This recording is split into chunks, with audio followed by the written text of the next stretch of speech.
You are the most important person you speak to every single day. So it's important that you speak positively, productively, effectively. But how do you do that? In this episode, we are going to talk about 9 strategies to help you improve your self-talk.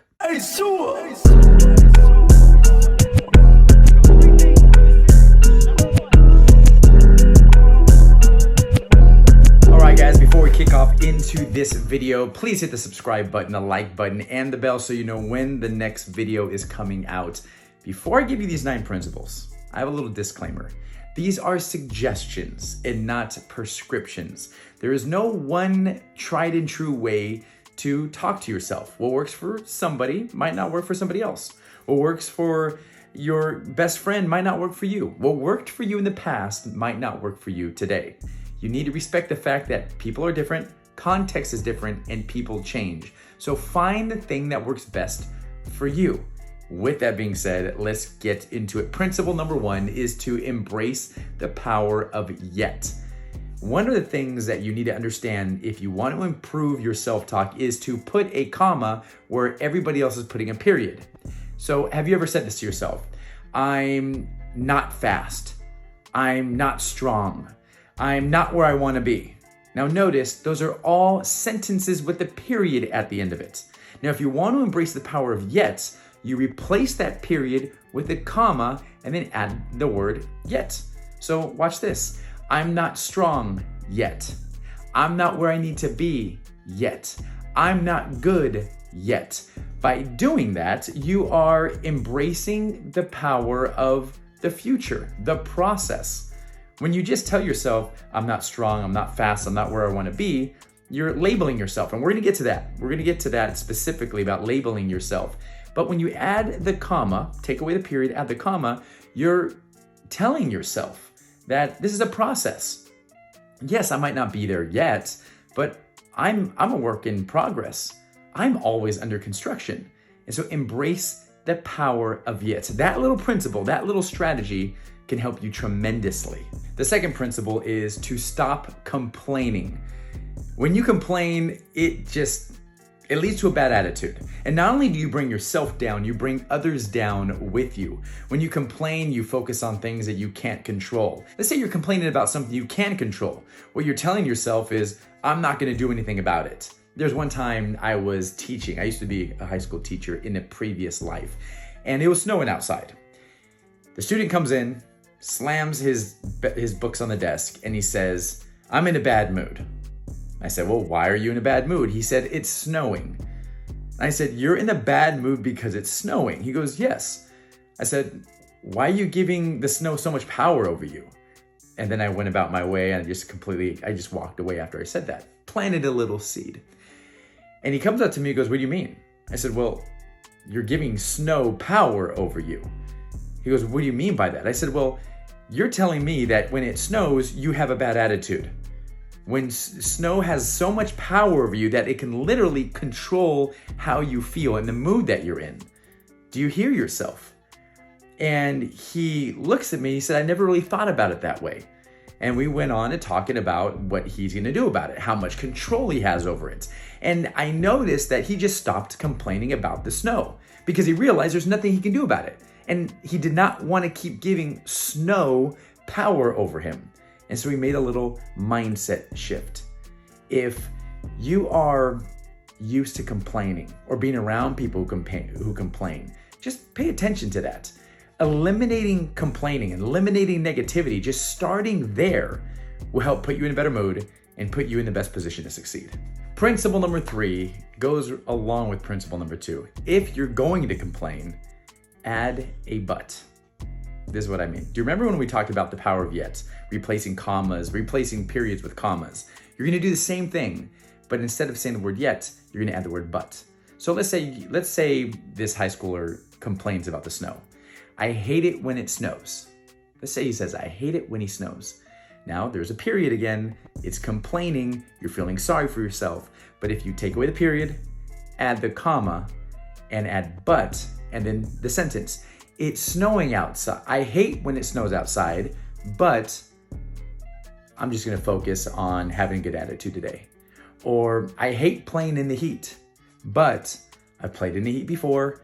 I've been successful before. Let me go do it again. I hate when I have to wake up early in the morning, but I know I have to do it. If I want to achieve what I want to achieve, let me just go through it and grind it out. Those simple principles, again, that simple principle, replacing a comma, a period with a comma, and then adding to that sentence, it's gonna help you put you in control. It's gonna help you realize those things that you're complaining about, you might not be able to control it, but you can control your response to it. The fourth principle is to ask yourself better questions. I've said it before in these videos. If you want better answers, start asking yourself better questions. How many times have you asked yourself, to yourself, not out loud, why does this always happen to me? Why do I suck? Why does this person not like me? Why am I so terrible? How many times have you asked yourself these questions? Why am I so dumb? All these different questions. Now, here's an amazing thing about your brain.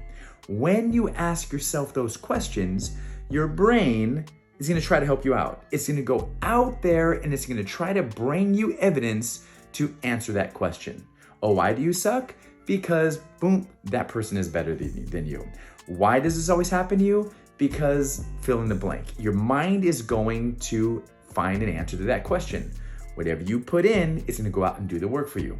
So, how do you utilize and leverage that principle to help you rather than hurt you? Ask yourself better questions. Questions like, how can I get better? How can I be stronger? What can I learn from this?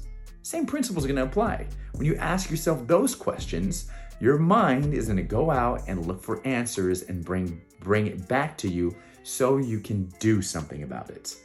If you want better answers, start asking yourself better questions. This is a key principle to strengthening your self-talk. Principle number 5 is one of my favorites. Avoid the just in case statements. In other words, the JIC statements. Let me tell you what it sounds like. Let's say you're about to play in the game that's hot. The weather's hot. It's extremely hot. And before you play the game, you say, I never play good in hot weather. Let's say you're about to take a test. And before you take the test, you say, oh, I didn't really study that much for this test. Let's say you're about to give a presentation and you say, I'm so bad at giving presentations. Do you notice what you're doing? You are pretty much making an excuse for your poor performance before the poor performance. It's an ego protection. You're pretty much telling the world, don't expect anything great from me because I'm giving you my excuse for why I'm not going to do good. And if you do bad, you're going to be able to lean back and say, oh, I told you I was going to do bad. I told you I don't play well in hot weather. I told you I didn't study. I told you I didn't get sleep last night, whatever it may be. So avoid the just in case statements. If you didn't sleep well last night, you don't have to verbalize it. If you don't play well in hot weather, you don't have to say it. If you didn't study as much, you don't have to point it out there to protect your ego. All of those subtle little just in case statements can lead to self-sabotage. So save it. You don't have to say it out loud. The next principle is to not beat up on yourself. One of my favorite quotes goes like this: do not speak bad about yourself, for the warrior within can hear your words and is lessened by them. Think about your best friend. Some of the things you say to yourself, you would never say to your best friend. You wouldn't beat up on your best friend like that. You wouldn't ridicule or criticize your best friend like that. So don't do it to yourself. That simple thing, not beating up on yourself, can help you out so much. Principle 7 is to tap into the power of I am. Have you ever said, I am an idiot, I am dumb, I am slow, I am weak? All of those phrases become labels that you put on yourself. And these labels will influence your actions. It will influence the way you treat people. It will influence the way you treat yourself. It will influence the way you allow other people to treat you. Now, when you tell yourself, I am powerful, I am strong, I am a learner, I learn from failure, all of these phrases, these are also labels that you give yourself. You control the labels that you put on yourself. And if you're constantly giving yourself a negative label, this is a catalyst for self-sabotage. So once again, speak powerfully to yourself, even if you have to write it down. Even if you write it down on a sticky note or write it on an index card and put it on your bathroom mirrors, in your car, to remind yourself of who you are and who you want to become. Embrace the power of I am. Now, the next principle is the opposite of that. Some of you are going to embrace the power of using the word you instead of I. Researcher Ethan Cross says that when you say, you got this, you are powerful, you are amazing, what you do is you create a little space. You give yourself the outside perspective, and it can help you with more understanding. It can help you with more motivation, giving yourself feedback. So think about that as well. If you don't like to say the phrase, I am strong, look in the mirror and say, you are strong. Try that out.